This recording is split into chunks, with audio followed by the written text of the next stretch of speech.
সংঘাতের ১২ দিনে ইরানের ক্রমাগত ক্ষেপণাস্ত্র হামলায় ব্যাপক ক্ষয়ক্ষতি হয় ইসরায়েলের।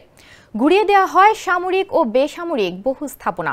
এবার শোনা যাচ্ছে ইসরায়েলি যুদ্ধবিমান ও হেলিকপ্টারের নতুন নতুন ভবন তৈরি করে দিচ্ছে যুক্তরাষ্ট্র। সরকারি নথি থেকে এসব তথ্য জানা গেছে। ইসরায়েলি পত্রিকা হারেটস জানিয়েছে, বর্তমানে যে প্রজেক্ট বাস্তবায়ন করা হচ্ছে তাতে খরচ হচ্ছে $25 কোটি বেশি, তবে ভবিষ্যতে তা 100 কোটি ছাড়িয়ে যেতে পারে।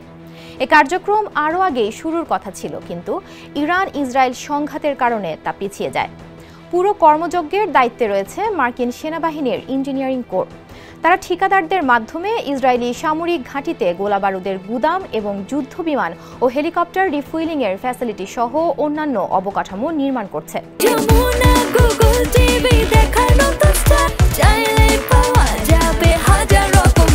এয়ারফিল্ড সহ বিল্ডিং মেইনটেনেন্স রিপেয়ারের জন্য ঠিকাদার খুঁজছে যুক্তরাষ্ট্র।